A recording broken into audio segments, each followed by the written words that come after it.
On dit que c'est des chiffres, des pourcentages, mais moi je vois des visages. Et quand on vit en dessous de la ligne, chaque jour ressemble à un combat discret.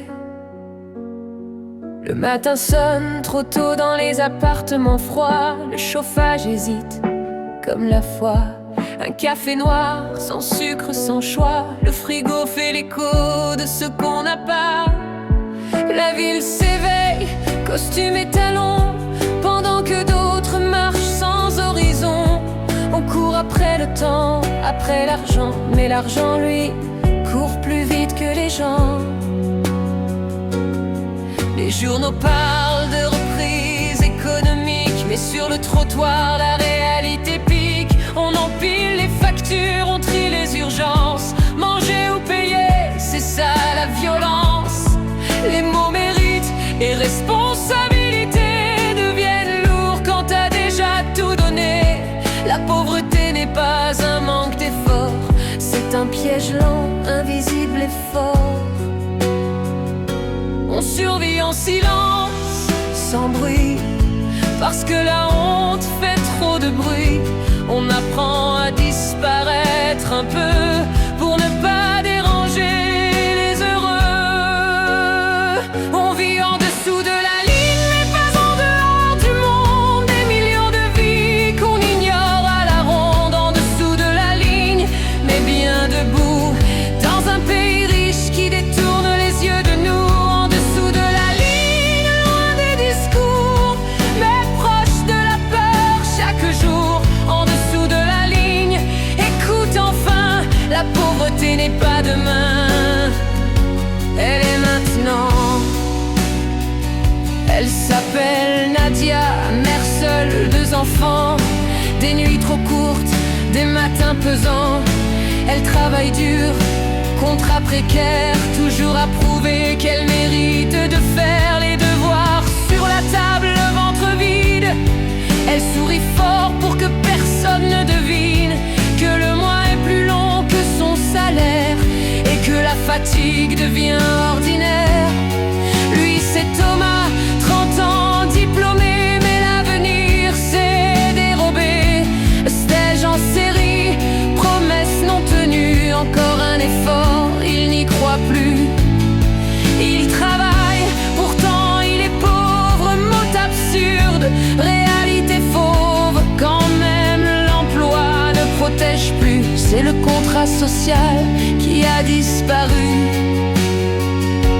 On travaille, on tombe, on se relève, mais survivre ce n'est pas un rêve. Quand l'espoir devient conditionnel, la dignité devient fragile et frêle. On vit en dessous de la ligne, mais bien réel, pas des erreurs, pas des cas isolés. En dessous de la ligne, dans l'angle mort, des décisions prises dans des bureaux en or. En dessous de la ligne, regarde-nous, on ne demande pas tout ni beaucoup, juste un avenir sans calcul, sans compter la vie au centime près. Ridicule. Les enfants grandissent trop vite ici. Ils comprennent avant l'âge les prix. Ils savent que plus tard veut dire peut-être que certains rêves coûtent trop cher pour naître. À la cantine, on compare les marques dans les regards, une hiérarchie opaque. La pauvreté laisse des traces invisibles qui collent à la peau, indélébiles.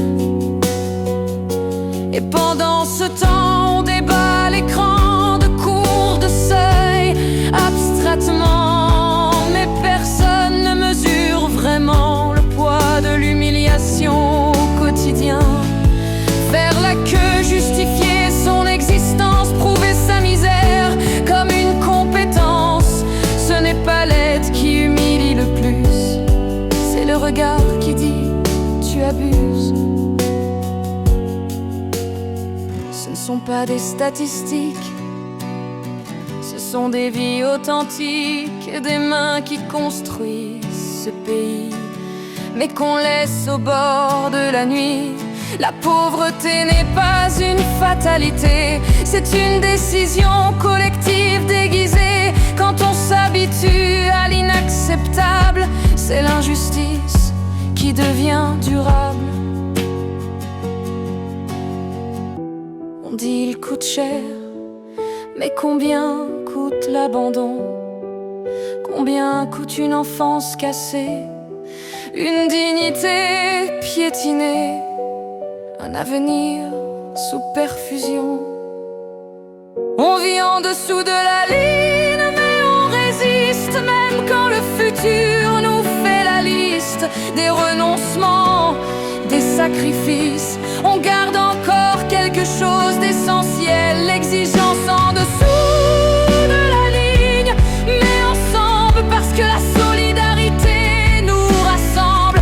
Si la richesse oublie l'humain, alors la justice devra revenir demain.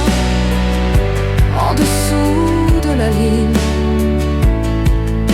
mais jamais en dessous de l'humanité.